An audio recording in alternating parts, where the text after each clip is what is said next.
Senhor esteja convosco.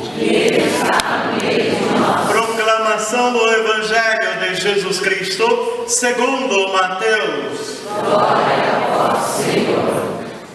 Naquele tempo, disse Jesus aos seus discípulos: quando orardes, não usei muitas palavras, como fazem os pagãos.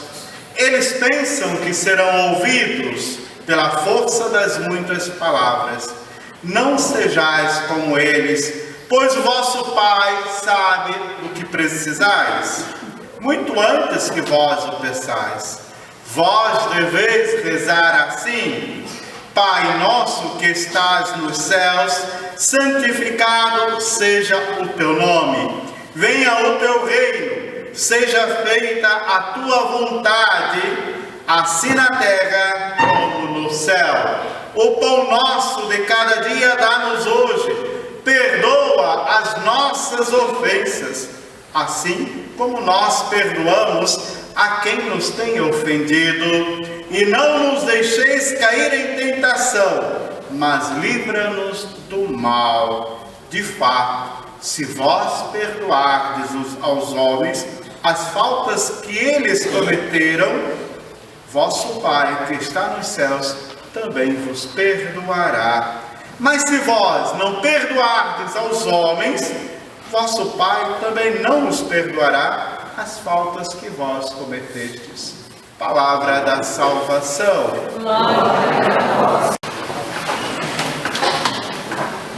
Caríssimos irmãos e irmãs, os apóstolos, tendo caminhado com Jesus, vendo várias vezes em sua vida ele se afastar do grupo, horas no deserto, horas na montanha, e ali em oração, sabendo que João ensinou os seus discípulos a rezarem, sabendo que os rabinos ensinavam os seus discípulos a rezarem, também os apóstolos pediram a Jesus para que os ensinasse a rezar, para que os ensinasse a ter essa intimidade com o Pai, como ele também o tinha. E nós vemos aqui, irmãos e irmãs, a oração que o Senhor hoje nos apresenta, a oração do Pai Nosso. Se nós vemos a primeira parte desta oração, é a relação com Deus, a primeira parte. Depois, a relação conosco mesmo. Quando ali Jesus nos diz: quando orardes, não useis muitas palavras, como fazem os pagãos. Eles pensam que serão ouvidas por força das muitas palavras. Mas o vosso Pai já sabe do que precisais, muito antes que vós peçais. E aí, Jesus nos ensina esta oração, que foi uma revolução no seu tempo, porque jamais um judeu ousava chamar Deus de papaizinho amado, de ter essa intimidade com Deus. Por isso nós vamos encontrar no Antigo Testamento os vários títulos de Deus: Elohim, El Shaddai e tantos outros títulos que aí estão, porque um judeu, ele jamais dirigia-se a Deus de uma forma tão próxima, tão íntima. E é essa forma que Jesus vem ensinar aos apóstolos, chamando de Pai Nosso. Portanto, não é Pai meu, o Pai é nosso. A oração deve ser comunitária, não uma oração individual, mas uma oração comunitária. Pai Nosso, aonde que Ele se encontra? Que estás nos céus. Que o teu nome seja santificado a cada dia, por meio de minhas ações, por meio de minha vida, e que eu possa testemunhar ao mundo quem realmente tu és, que tu és santo. Pai nosso que estás no céu, santificado seja o teu nome na minha vida, no meu dia a dia, porque esse é o grande desejo de Deus. A santidade, a busca da santidade por parte de cada um de nós. E para buscar essa santidade, irmãos e irmãs, devemos abrir mão de muitas coisas que hoje o mundo nos oferece. Jesus nos disse, eles são do mundo, mas não pertencem ao mundo. Nós somos aqui peregrinos, estamos em uma grande jornada nesta terra, porque a nossa pátria é o céu. A nossa pátria é o céu. Portanto, é de lá que nós devemos ter os nossos olhos voltados. E que o teu reino venha ao teu reino, que o teu reino seja realizado hoje em nosso meio. Que cada um de nós possamos construir este reino em nosso meio. Como construir o reino de Deus? Muitas vezes nós, amanhã, né, quando eu estiver lá, nós temos que começar agora. O paraíso pode se iniciar agora. Por isso, venha a nós o teu reino, né? Venha a nós o teu reino. Que esse reino de Deus, de justiça, se cumpra, se realize em nossa vida, em nosso dia a dia. Um reino de paz, de justiça, de fraternidade. É esse reino que o Senhor deseja instaurar em nosso meio. Mas para que este reino seja instaurado, caríssimos irmãos e irmãs, Jesus deu a sua vida por isso.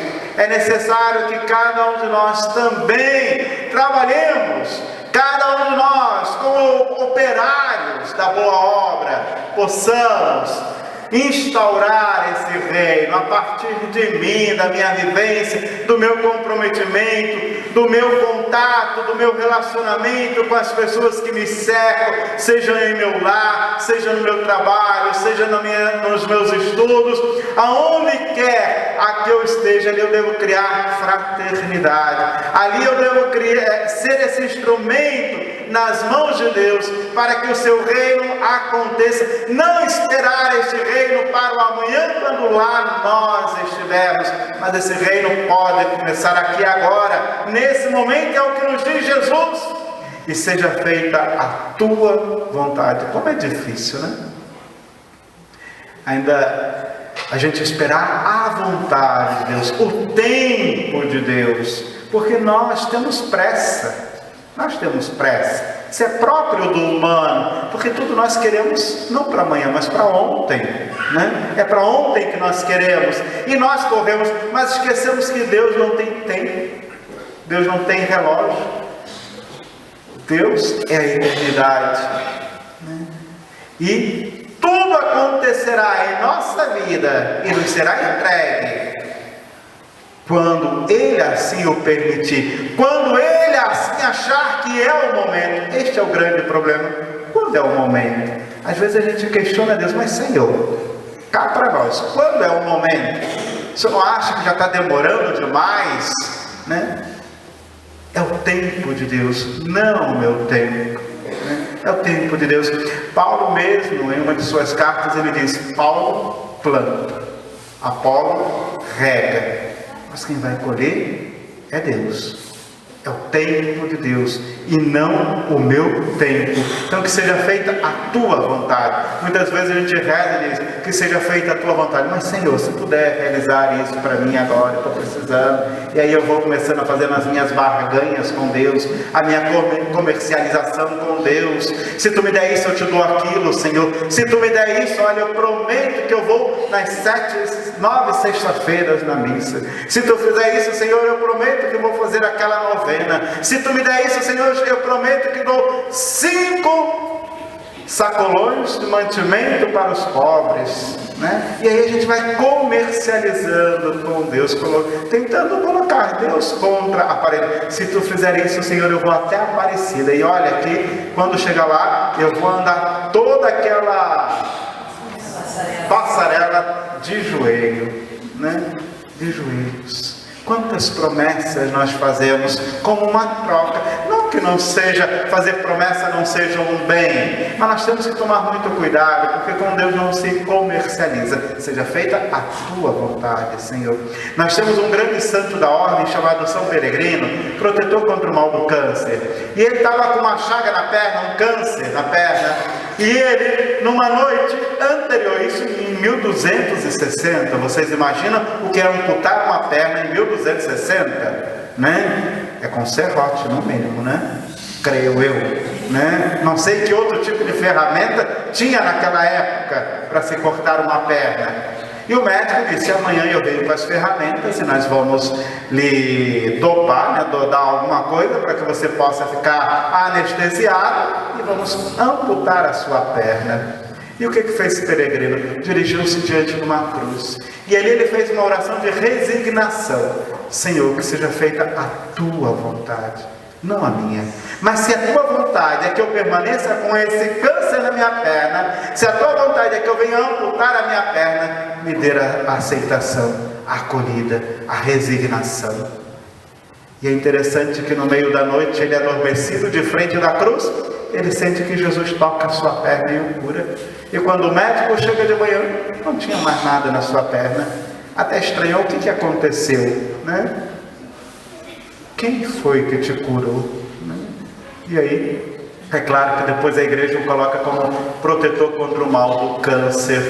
São Peregrino, que todo dia 4 de cada mês aqui nós celebramos a missa e damos a bênção individual com o óleo de São Peregrino. Mas para dizer, caríssimos irmãos e irmãs, ele com esse câncer, ele disse: mas que seja feita a tua vontade. Como é difícil, né?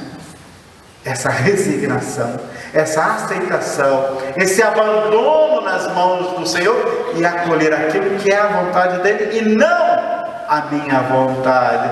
Mas muitas vezes eu tento descer com ela abaixo do Senhor, a minha vontade e não a vontade dele. Então nós precisamos aprender com Jesus. Por isso ele nos ensina: que seja feita a tua vontade, assim na terra como no céu.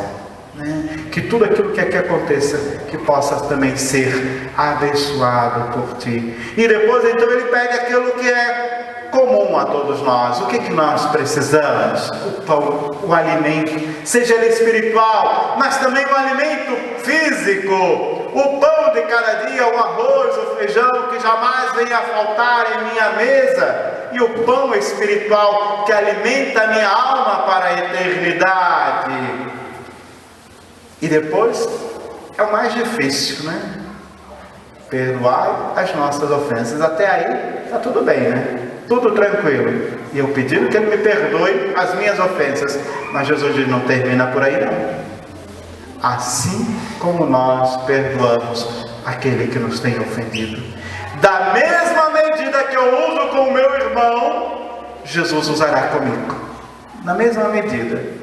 Então, meus irmãos e irmãs, o Senhor nos chama hoje a esse perdoar. Mas perdoar é esquecer a pessoa, o mal que ela me fez? Não, mas é não odiá-la, é rezar por ela, né? Às vezes, quantas e quantas vezes a gente corta a esquina para não olhar para aquela pessoa que me fez um mal, né? E aquilo fica corroendo dentro de mim, aquilo fica me fazendo um mal tremendo, aquilo vai criando chagas dentro do meu coração e me impedindo de ser livre, de ser feliz. E o Senhor nos chama à liberdade, Ele nos chama à felicidade. E para isso nós devemos tirar tudo aquilo, meus irmãos e irmãs, que estão impedindo que o Senhor atinja o nosso coração.